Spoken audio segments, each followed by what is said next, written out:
Good evening, everyone.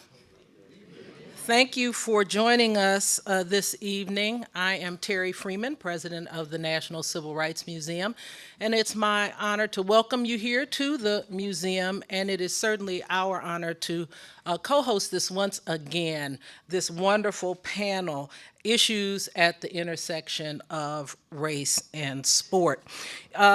Sport has an ability to unify like not too many other things do.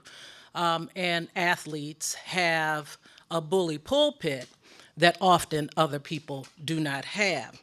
The opportunity for them to be bold and courageous, to make moves, to say things that make people think, is very important. And it's not anything new. It's been happening for a very, very long time. And I'm sure you would agree with me that at this point in time, in history, it's important for us to be making bold and courageous moves, particularly as it has to do with race and social justice. So I'm thrilled to be here and to welcome you and to co-host this panel. Now, before I introduce our panel, I would like to recognize an honored guest that we have with us this evening, Kevin Lloyd, if he would stand up. Kevin joins us as a representative of the Lloyd family and the Earl F. Lloyd Foundation.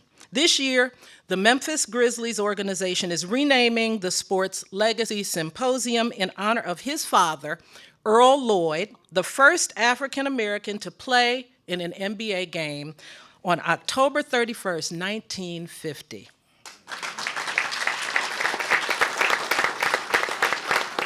His father was also the first recipient of the National Civil Rights Museum Sport Legacy Award in January 2005. So we are thrilled to have you with us.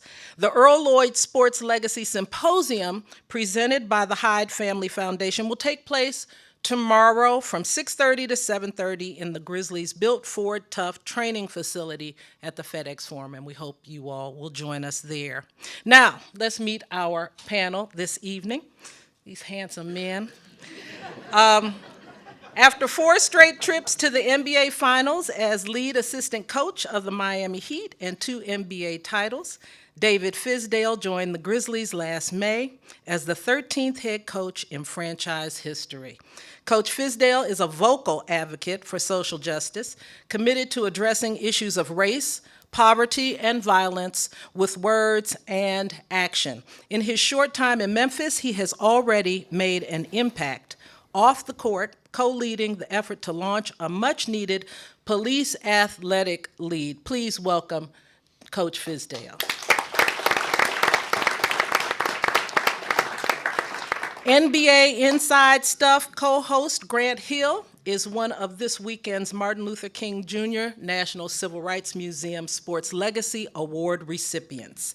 Hill enjoyed a celebrated 18-year NBA career that featured 7 NBA All-Star appearances and 1 selection to the All-NBA First Team in 1997. Hill also received the Rich and Helen DeVos Community Enrichment of Florida Community as a member of the Grant Hill.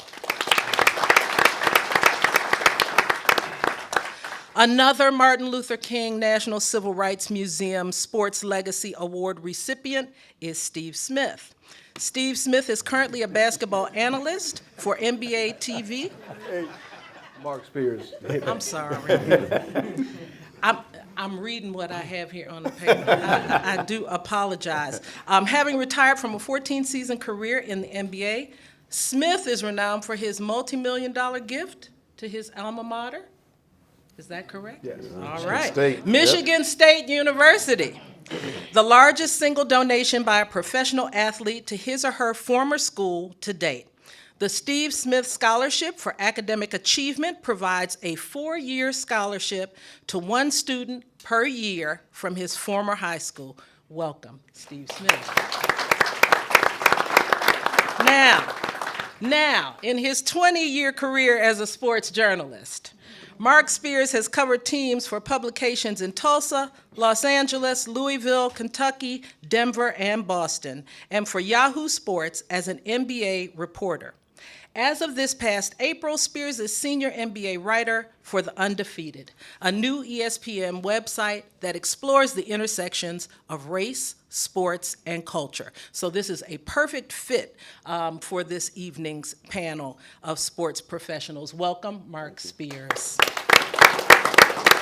And finally, I will now turn it over to the professional, because clearly I am not, to ESPN commentator and TV analyst for tomorrow's broadcast of the Memphis Grizzlies versus Chicago Bulls matchup, Marc Jones. Thank you all for being here with us. Thanks, Terri, and it's great to be back for the second consecutive year to be here in Memphis amongst all of you to attend the game tomorrow. Call the game tomorrow between the Grizzlies and the Bulls, and I always enjoy coming to Memphis because it's very unique amongst NBA audiences and fans. I think the fandom here is unparalleled, and it obviously shows in the community support that you give your Grizzlies. Our goal today is to wrestle with some of the most relevant and resonant and some cases, some of the most controversial issues of 2016 as we discuss the intersection of race and sports and some of the issues involved.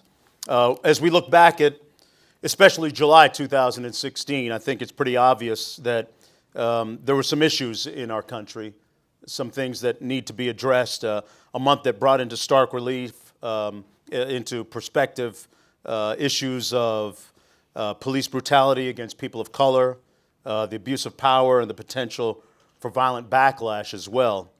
Also, the disturbing increase of black-on-black crime in cities across this country. It's an issue and a problem that is too widespread, especially in places like Chicago. We all know about what's happening there, and Detroit, amongst other places. And a presidential election that just wrapped up that gave the voice to the intensity of racial resentment among whites and the fear of reprisals among people of color. And through this all, I think we have a great platform as athletes up here on this panel, and coaches and writers and media members to respond and to discuss these things.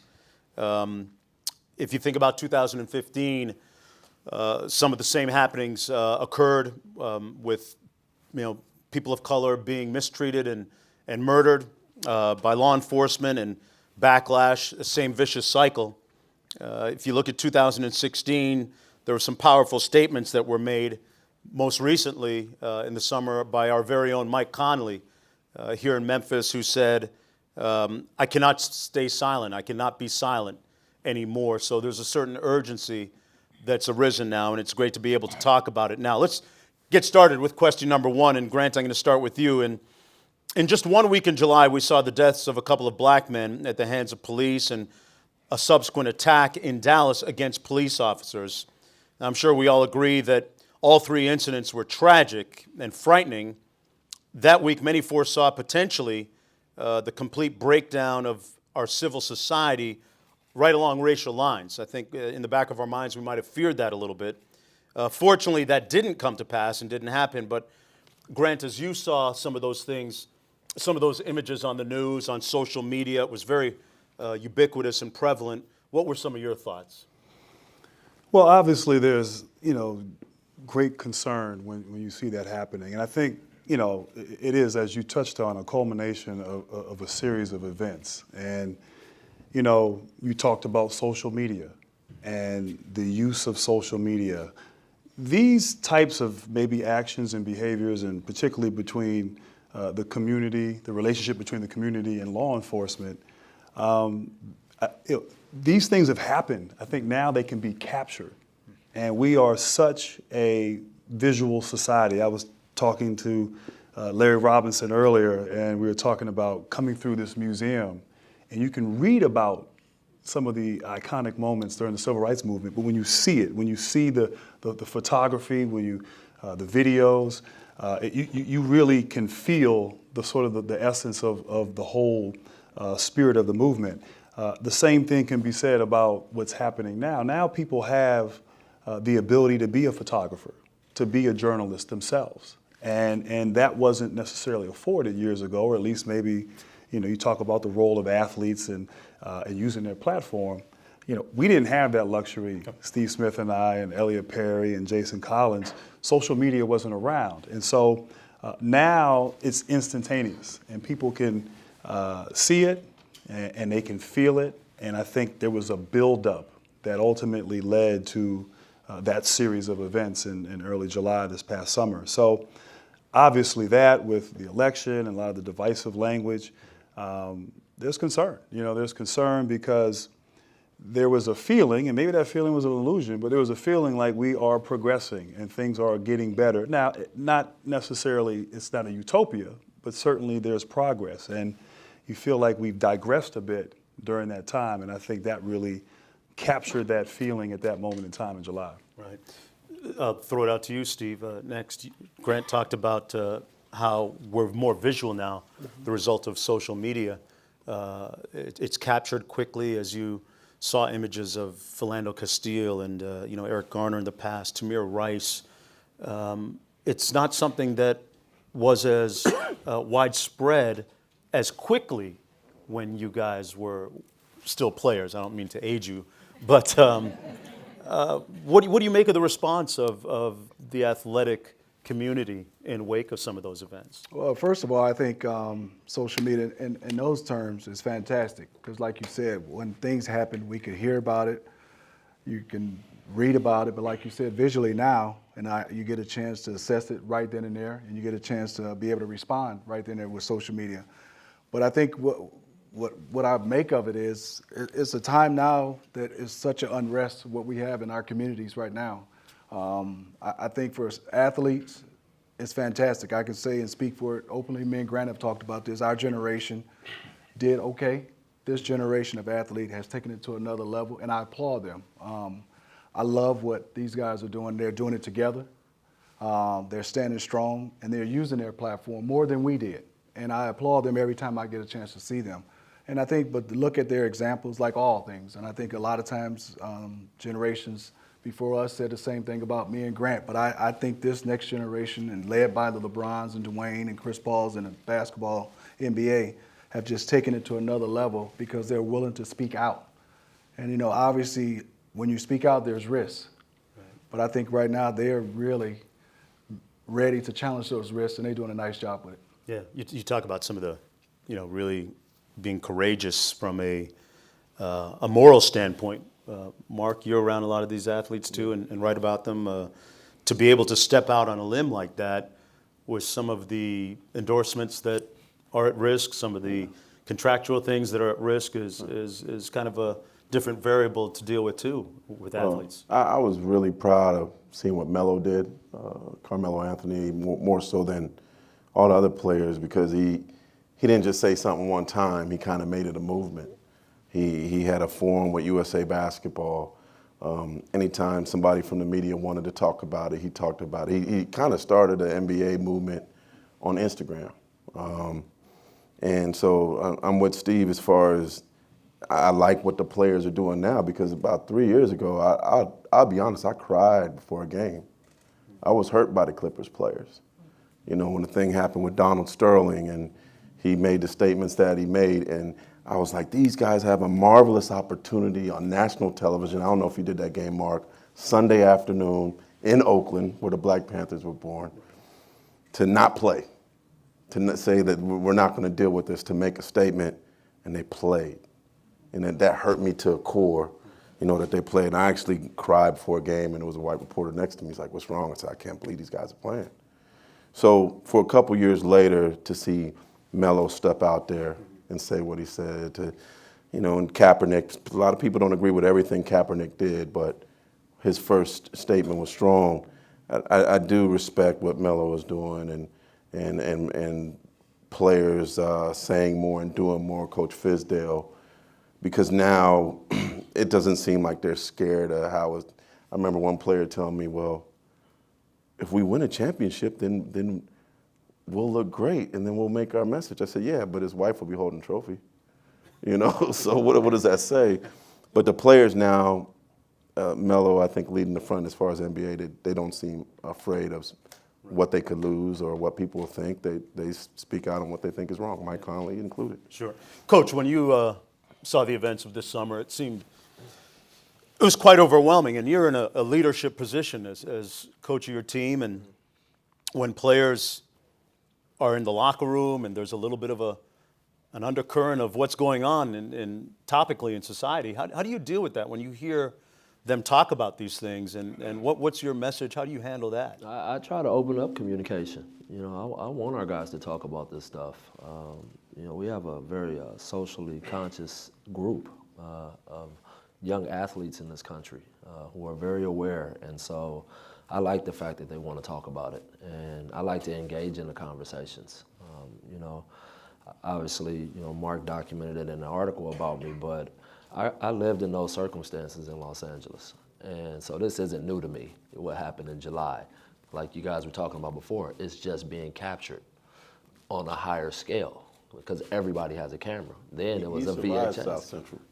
Yeah. But you know, the Rodney King thing was caught on camera. That was on camera. It's the same thing as now, except it just didn't happen that often. And so I lived through the repercussions of that. And so when these guys want to talk about this stuff, at least I can give them some perspective from a different place. And I like that they want to engage in that stuff. And I try to push them out there to be more than just basketball players. I want them to be seen more as, you know, citizens and guys that are leaders in their community. So we have a bunch of guys that really like that role, and it's been fun to be around them. Is it difficult to balance the individuality of a statement versus making a statement as a team?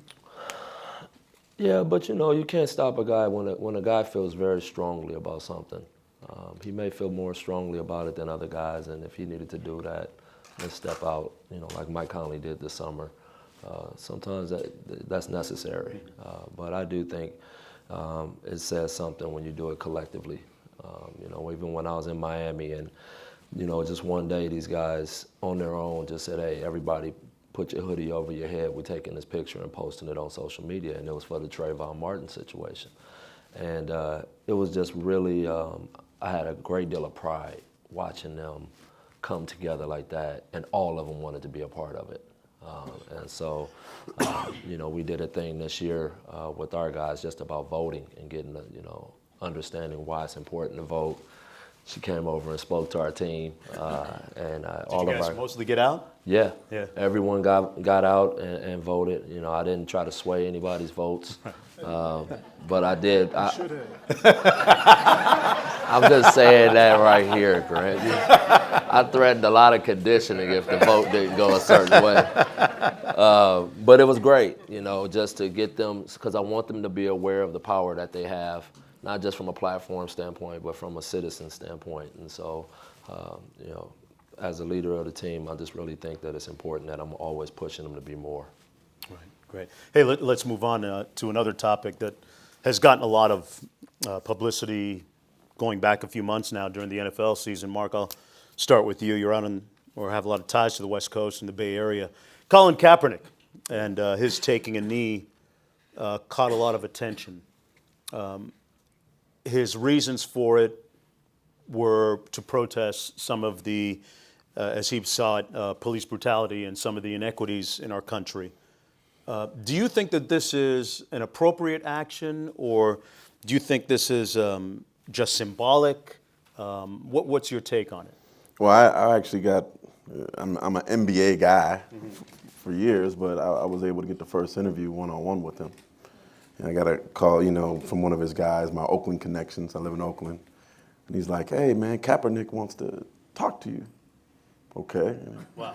And he puts him on the phone and puts him on three-way. I'm like, dang, this is him. I recognize the voice. You usually got to dig a lot. Yeah. It was hand-delivered to me. And so he did an event in Oakland, which was beautiful, where it was an event where it was kind of called Know Your Rights event, where he had a guy, and it was sad to see a guy speak to kids about what do you do if you're arrested or your parents are arrested or your cousin or your friend is arrested, with all kind of a list of what you do. He fed all the kids.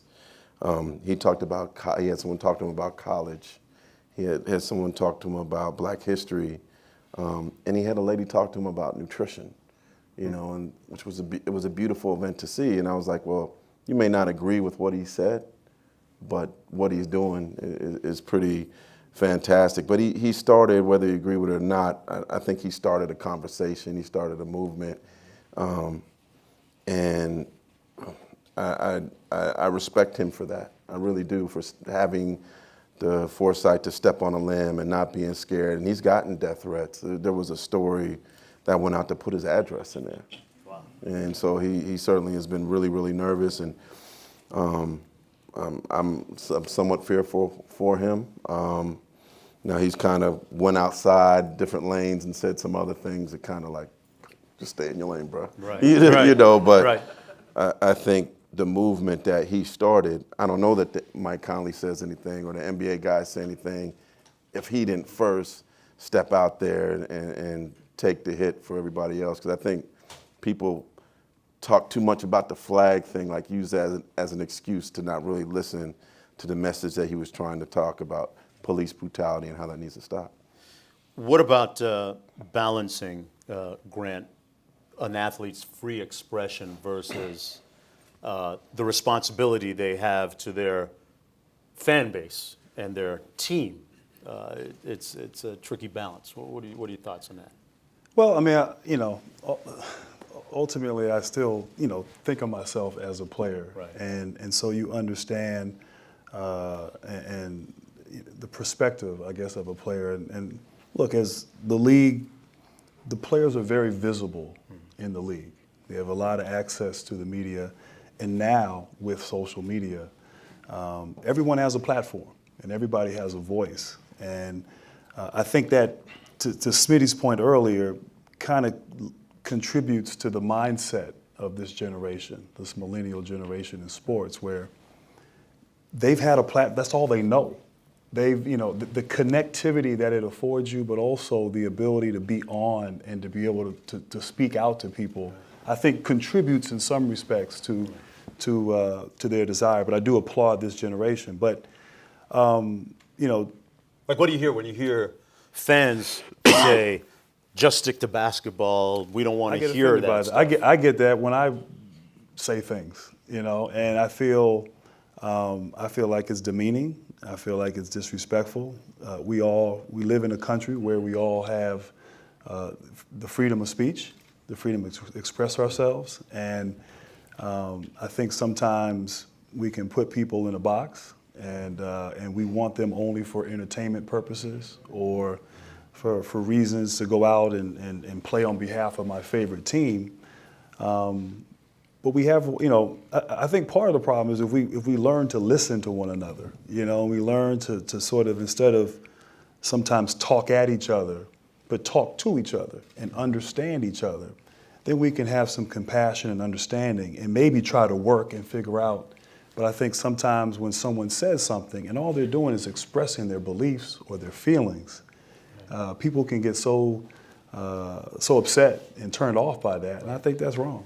Coach, do you risk losing a locker room as a figurehead, kind of a leadership position guy like yourself, a coach, if there's all kinds of dialogue going on inside the locker room and you get certain segmentation inside that? I mean, You know, I just try to make sure that they have a platform that everyone feels like they can be heard, and, you know, everyone can have an opinion.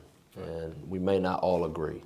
Like we always say it in the locker room, you guys know, it's like, we may not always like each other. We don't have to like each other, you know. because there's Democrats and Republicans. in the Yeah, locker I room. mean, it is what it is. It's just, that's what it is. I mean, we just all think differently. We all see things a lot differently. And so I just try to make sure that we all have a platform where we can speak openly, you know, without getting offended, and everybody can be heard without losing our team chemistry.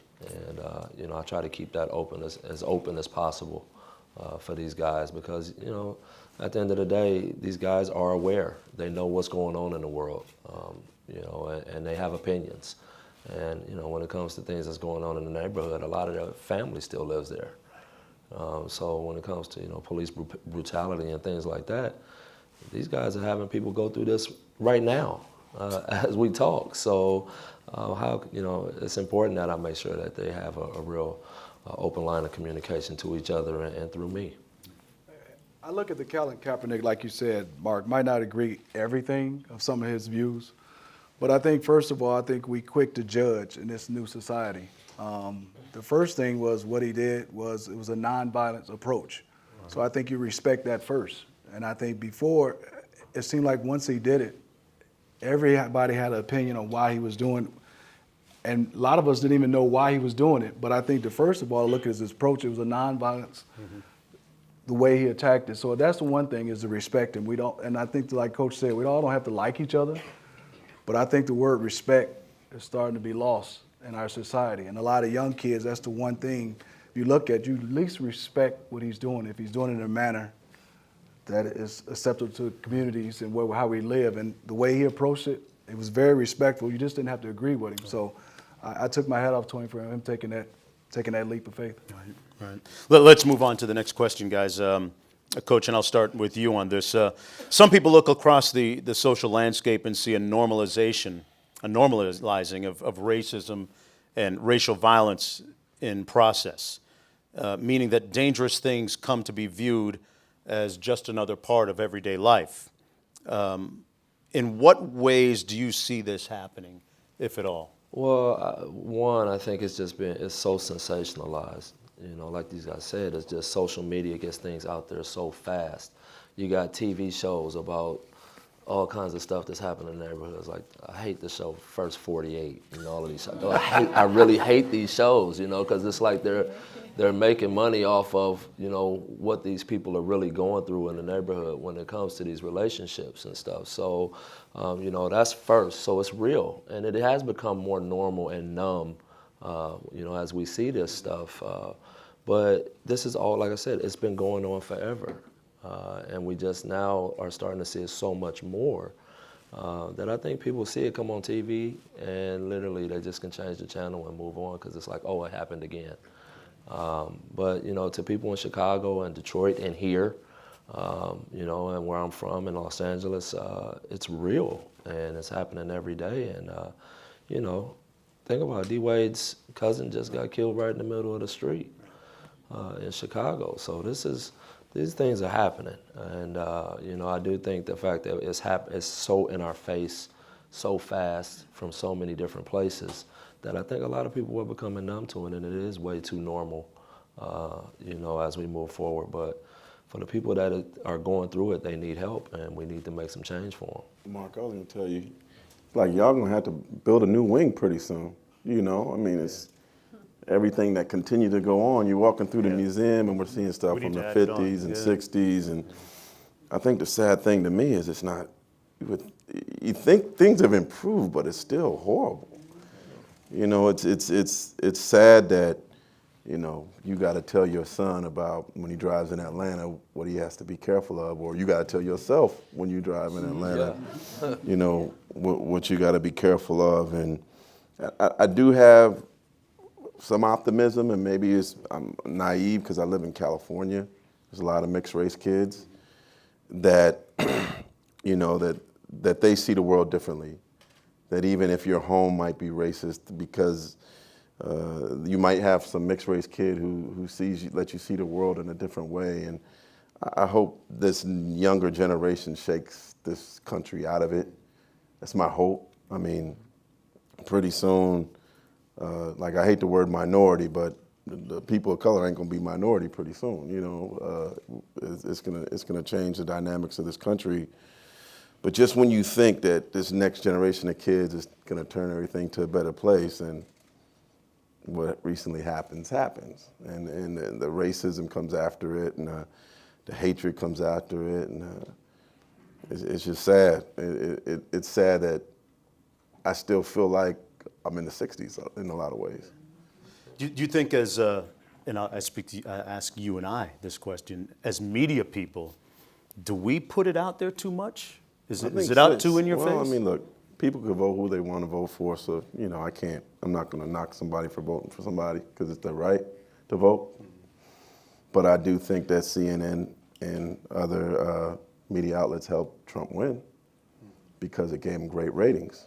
If you think about it, the beginning of it, nobody was paying attention to what Trump was doing. He was laughable, you know. And then I'm watching, well, CNN keeps putting him on because he's saying crazy stuff. And as their ratings were going up, so was his appearances, so was his news. I actually heard something from, shocked myself when I watched a Republican debate. I'm like, you know, Jeb Bush is kind of interesting. I don't know, I'm gonna vote for him, but he has some interesting stuff to say. But he was pushed to the side real quick. You know, the brother out your way said some crazy stuff, and they're putting him up there. And then Trump said crazier stuff, and well, I'll say something crazier. And he didn't need a billion-dollar campaign because and I'm media, so I'm talking about the media put him on for free. Well, I think we're in the media. Coach Fizdale is in the leadership role. We're all in the leadership role. I think you look at it as shock TV, negative TV is what we've all been drawn to. But as human beings, and obviously us at this different platform, we can't control that. Even if you take the NBA, I tell the story all the time, growing up in Detroit, in the inner city of Detroit. There was more stories about Isaiah Thomas and Joe Dumars doing good than the negative. Not saying you're not to report on the negative, but if you look at right now, we're quick to report on everything negative, and people don't really look at the positive stories from athletes and then the people in the community. So we do have a responsibility, I think, to push those stories. They might not get the ratings, but I think that's what we should hold our standards to, all of us together. Steve, just to piggyback on both of your points, I mean, I think you're both right in some ways. And it speaks to journalism and how that industry has changed. And now there's so much competition now. We've gotten TMZ'd. Yeah, exactly. Yeah, we're all behind We have. TMZ. So it's all about ratings. And it's all, and so it's If it bleeds, it leads, right? exactly. And but also to your point earlier about the climate we're in, I think you're right in a lot of ways. It does feel that way. But I also feel like when you go through this museum and you see what our people have endured and what we've overcome, you know, there is a feeling of optimism. And in particular, you talk about our younger generation. I mean, young generations are ones that make change. And so I'm inspired by, even though we're in the reality that we're in, but we see it in sports. I think this can hopefully galvanize the young generation to be the ones that really move the needle moving forward. But yeah, right now it does feel that way. And in a lot of ways, maybe it is in some respects. But I don't know, maybe it's the eternal optimist. They were trying to tell us to vote for Bernie, and we didn't listen to him, and he might have won. Yeah, no, you probably would have won. I think it's so much more potent now because I think a lot of us are still in disbelief, like this is still happening. Yeah. That's why it seems so much more powerful because we're all of us sitting here like, come on, we are in 2017, and this kind of stuff is still happening at a large rate. And I think that's where our disbelief hits us is that, people went through so much to get things cleaned up in this country. And here we are with all of these resources, all of this money, all of this technology, all of these different ways of educating kids. And we're still dealing with this same old crap. I think a lot of times too, as the four of us are in the media, we all know we have coworkers who they don't get around a lot. I'll just be honest. They don't get around a lot, and I had one coworker say to me, "Why is Kaepernick doing that? He's making $80 million." And I had to tell him that's irrelevant, and that's a skewed view that he puts out there, in my opinion. And because I told him that Kaepernick makes that money, and we do pretty well in this business, but I had to tell him, "Hey, Doug, last month I got pulled over by a policeman asking me what I'm doing in this neighborhood." And I had to tell him, "I live here. That's what I'm doing in this neighborhood." And after looking at my license and registration and running it 3 times and going through the whole thing, and my wife's there, she'll tell you. I mean, it's our reality, and I think as media people, there's a responsibility to to immerse. We have to engage in conversations with our own coworkers who don't have the same experiences as we do, so that they're not spreading falsehoods. And I'll say this, if you haven't read the undefeated.com on ESPN, please do. I think it's I'm speaking out of employee, but I think it's a phenomenal site about race and culture in sports and entertainment and politics. And I like that we're not scared to push the needle, push the button. I had a conversation with him over the summer that people still come up to me about how he grew up a mixed race kid in South Central, his grandfather being murdered, gang violence, but also dealing with the police. But I think the thing that our site does, and that we're seeing, the good side of media is, it's starting a conversation, like educating people on what's going on. Kid from West Virginia who may not see many black people that are successful, or many black people, period, could read it and learn more about the realities of today.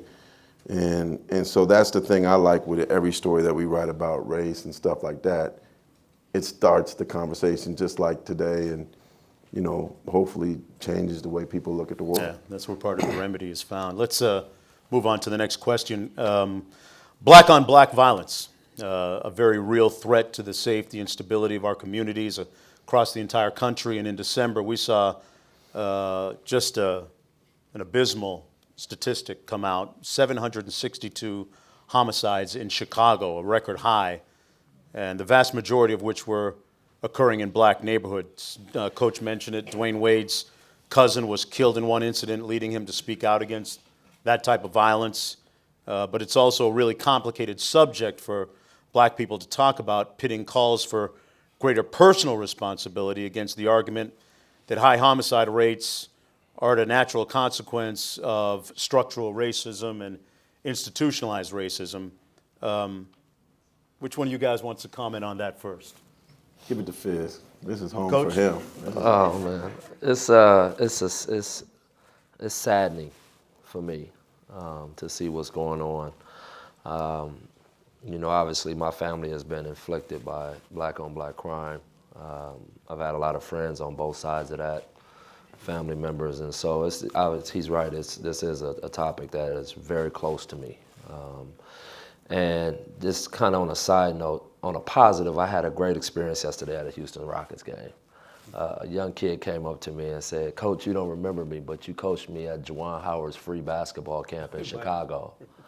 And he just got a scholarship to Texas Southern. Wow, awesome. Out of Chicago. So I was like, yeah, we got one, and it was, but that's the kind of stuff I think, to have real impact.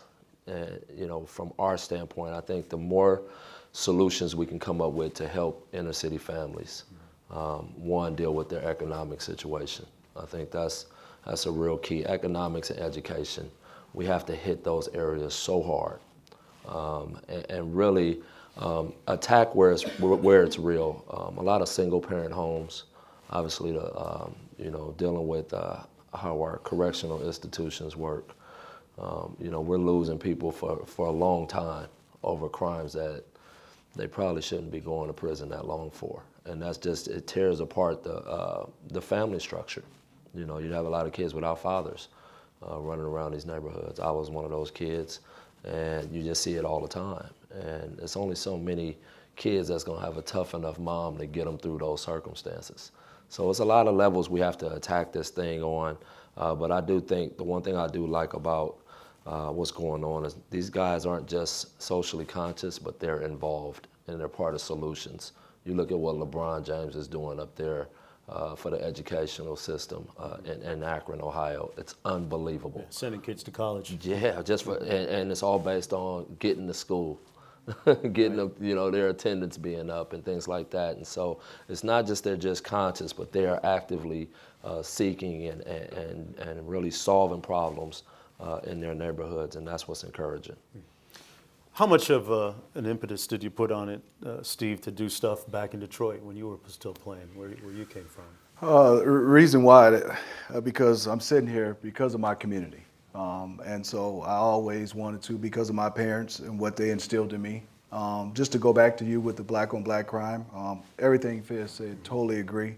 But it's also to add to that, my parents taught me, no matter what, fundamentally, wrong is wrong. And I think that's where we have to get to, whatever color it may be, whatever situation is, if it's wrong, it's wrong. And being able to step up and tell whoever it may be, wrong is wrong. But I think also to go back to now, you said, I just fundamentally knew I had the opportunities because of everybody in my community. And I had two parents, but it was my elementary school teacher. It was Miss Briscoe next door. It was my pastor. It was my recreation coach. The village helped me, and I just wanted to go back and somewhat play my small part in being able to help the village in my community. Marc? Well, I live in Oakland, California, so I see a lot. And, it's hard, Richmond, Oakland, East Palo Alto. But when people like us go back and talk, and to the kids, I always try to tell them, because everybody wants to be an NBA player. When I'm talking to young boys, but you can be in the media, or you could be their trainer, or you could, because what if you get hurt? So we try to go back and teach them about the options that they have. And look, man, I ain't go to Duke. I ain't go to Michigan State. I ain't go to University of San Diego. I went to junior college first. I had a 2.2 GPA in high school. I had a horrible SAT score. And so, like, I try to tell the kids, like, if you could have horrible grades in high school and still go to junior college and make something of yourself. It's not over with just because you struggled in high school. If I made it, they could all make it. I'm up here with y'all. Right. Right.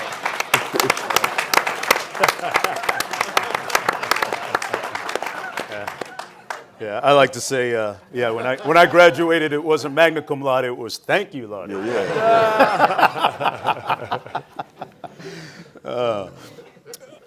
Let's move on and talk about something a little indigenous here. Memphis, the smallest and economically handicapped market in the NBA, and yet the Grizzlies have one of the biggest platforms for social justice in the league. What role does the team play in catalyzing change in this community? Coach, you've been on the job just a few short months, but already great things are happening. No, it was before I got here, though. Memphians are about service. And nothing, my wife and I, we saw it right away, that people here like getting involved. They like helping each other. They like picking up each other, the people in the city. And so when I got with our community people and I told them, hey, here's my bright ideas, how can I get involved? They were already on that path. And so I just jumped right in and I said, let's start making real change. I don't want to just, no offense, guys, do panels, but I want to get out there and get in the community and do things that actually impact people. So we got out and we started doing stuff with the urban farms where, people are learning about how to, grow their own vegetables, grow their own food, eat right, and maybe that can help on some of the healthcare costs that they deal with and things like that. We got, obviously they talked about it before, but the PALS League, that one's really close to my heart because that's taking what I do from a basketball standpoint and putting it together to actively, bring these two groups of people together so we can fix this thing and so we can start looking at each other on a more human level. Is that happening right now, or is it about to? Yeah, it's about to jump start right now. We just did a clinic with all of the officers probably about a month ago where we taught them different drills and things like that, and we had an incredible turnout. That's about to take off now, and our players are big. When you talk about Tony Allen and Zach Randolph, Vince Carter over at Grizz Prep, these guys, they see need and they get involved. And here in Memphis, there's a lot of need, and we're going to make sure that we do everything we can to help the people here. Hey, this city is blessed to have him now. I know he's new and he just got here, and I'm sure Grant and Steve can echo it, but he is a beautiful person. He walked in the door and went to a funeral for a cop. Like, he really cares. It's not window dressing with this man, I tell you if it was. But be thankful that he is here, because you will see him everywhere, and he's going to do his best to make change. Thank you, baby. I appreciate it. I just want to amen what Spears said, because me and Fizz go back when Fizz basically first started. Unbelievable basketball mind, but I think more important, because basketball, obviously in our careers, will last a short period of time. He's a genuine good human being, and we've always talked about that, Fizz, and I've always told you that, and so just wanted to say that publicly to you, Fizz. Well, it means a lot coming from this crew right here. And thank you guys. This means a lot to our city. You know, you guys coming out here, taking your time out to join us for this, because Memphis is a small place, and it does need this, and people like you guys to come back and show how important this weekend is, and how important our city is. It's great to be here. That's right. Great to be here. Let's continue on. And in his farewell address, President Obama said, quote, "After my election, there was talk of a post-racial America. Such a vision, however well-intended, was never realistic. Race remains a potent and often divisive force in our society," end quote. He goes on to say that social change will require that folks of color tie their struggle for justice to that of middle-class whites. Steve, that's an interesting tie-in that the president makes. What are your thoughts on being able to, people of color, hitch onto that and make progress? I kind of look at it as being unapologetic of who you are, but also respecting other people's walk of life. I think you look at it as my struggle is my struggle, but it's all perspective. But I think just the word of respect. It is an interesting tie. I mean, you look at it as... I'm sorry. Yeah, I because digested. I didn't digest it well enough to... Yeah. Race remains a potent and often divisive force in our society. And he goes on to say that social change will require that, and here's the key, folks of color tie their struggle for justice to that of middle-class whites.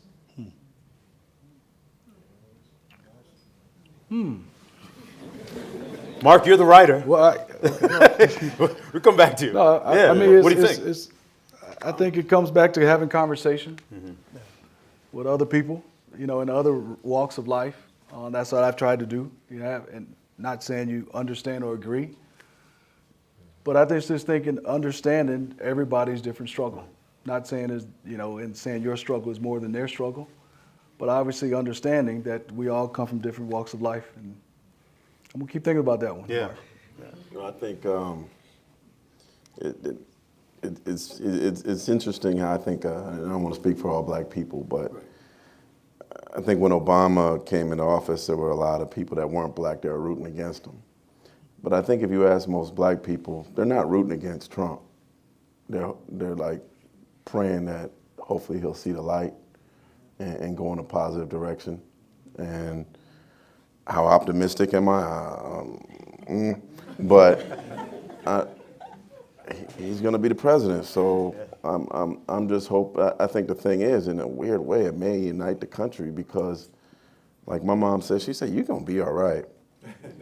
Well, I probably will be, but it's the poor people of all races that are going to get hit. Right. You know, they take away Obamacare. I heard a white man say that Obamacare saved his life the other day. Yeah. You know, and so there's going to be a lot of people of all races who aren't as blessed as we are, that are going to get hit, and I think it's then that people are going to unify by class and stop looking at race, and hopefully I'm going to try to keep some optimism in this, man. I mean, I'm already looking at the end of the light at the end of the tunnel, and the 4 years haven't started yet, but... But Marc, the optimism is it comes from us. It's from the community. We gotta stop waiting on if the government's gonna do what they need to do to help our community. Forget waiting on them. I'm tired of waiting on them. That's why I'm just diving in. And even if it's just in little projects that I can impact, you know, our community. If enough of us take on enough little projects, we can fix a lot of this stuff. And stop waiting on if Donald Trump's going to do this or whoever's going to do that. Because it really does. It falls back to us and it's we're very blessed. Obviously, I think about what my grandfather did for an occupation and sanitation work for 30 years, and here I am, an NBA head coach, making a whole lot more money than he was making doing that. And so how can I not do something and go back in my position? And if enough of us are doing that, and it don't have to be NBA players, it's our community. You can be a doctor or a nurse in the community, things like that, because that's what I'm going after next, too, is the doctors in this community. I'm going to get them involved in this to stop this violence and stop all of this craziness with the guns. But we are the optimism, and we are the ones that need to take over and stop waiting on this stuff. I think I'm still digesting that comment from President Obama, and the way I interpret at least what he was trying to say, I think is that we have people from all walks of life who are hurting, and I think as we talked about, learning to just understand and respect one another, learning to talk, and as opposed to, I said it earlier, talking at one another. And if that can happen, then hopefully there can be some healing and understanding. But also we have to acknowledge some of our, not to say that, there's not problems in South Africa, but they've acknowledged their past and they've acknowledged that it was wrong. And, sometimes it's hard to fix a problem if you don't acknowledge there's a problem there. Right. And so it's hard. But I am optimistic, and I think you're right. We have a responsibility. We have to roll our sleeves up. We have to provide opportunities. We have to, exposure is huge. Somebody like, Elliot Perry, who's, here and from Memphis and collects art, African-American art, has had it on display here in Memphis. You're going to bring young people in to see that. Yep. And that may touch somebody young who all of a sudden is drawn to that, but is not known about art and may have a talent in that. And that may move that child, but it's the exposure. And so, a lot of times it's just sports and music, and that's all they know, or crime. And so if we can continue as elders, so to speak, to continue to try to inform, I think that has a powerful impact. But there's so many layers that, you can't answer that question in an hour. Yeah. I'm up here thinking about how we get out and expose some of the, as you mentioned, the doctors and some of the other professionals, as opposed to just, and I say this with all due respect, basketball players, athletes, and types like that, when the incoming president-elect so far has met with a rapper, a football player, and a comedian. It doesn't exactly... And the murderer. Yeah, and it doesn't exactly mainstream things in a direction that maybe we want to head in, but just one of the many challenges left ahead. The media, often sometimes criticized for over-dramatizing some social justice issues. Guys, how do you feel about, Marc, your role as a journalist, that you can influence some of these perceptions? We touched on it a little bit, and use your platform to discuss the issues in a way that is unbiased, yet you would call informative, enlightened. I guess the media is like people. There's good and bad people, and there's good and bad media. Depends on what you want to read. I hope I'm seen as one of the good people. This is already the best job I've ever had. I was tired of writing about who signed a 10-day contract and who might get traded and who might get fired. But now I think I'm writing stories that people might read 5 years from now. Like I said, people are still reading a story that I had about him, or some of the positive stories I'm writing. I'm writing someone near and dear to your heart. I've got a story coming out about Udonis Haslem from the Heat, who he owns like 11 businesses, and he's still playing, and he's hiring a bunch of people. Instead of giving you $50, he'll give you a job.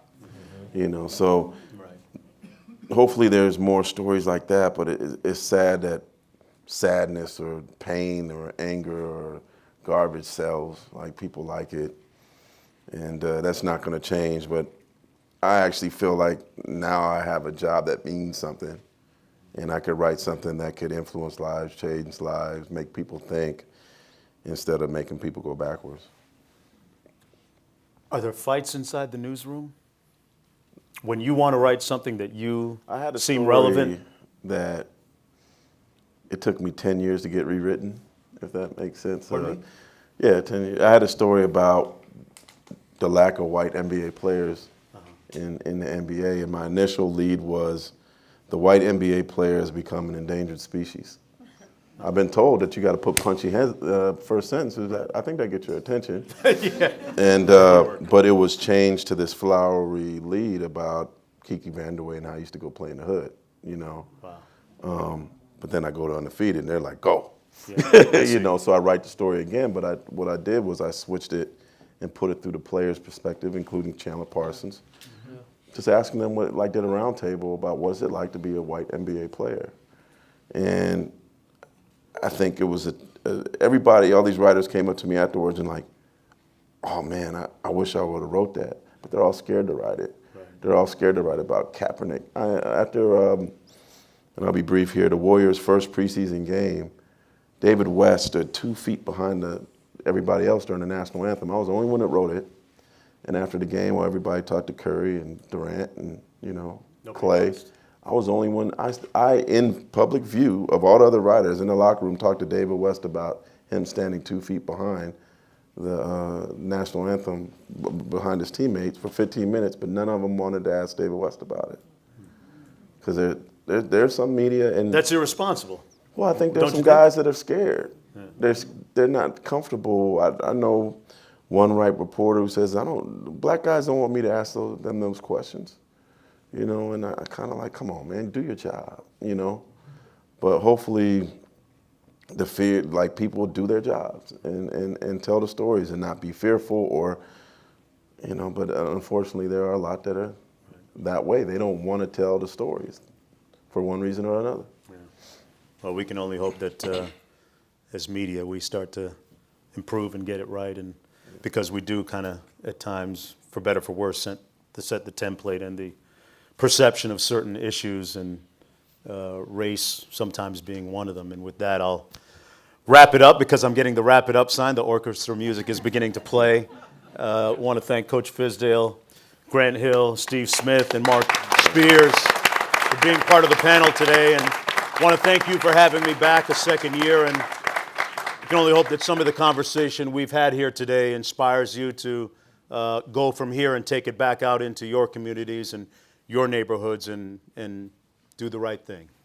Thank you. We'll see you tomorrow at the game.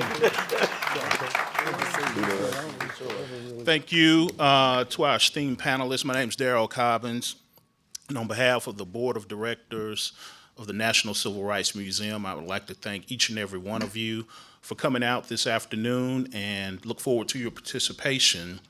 Thank you to our president, Terri Freeman, for opening us up.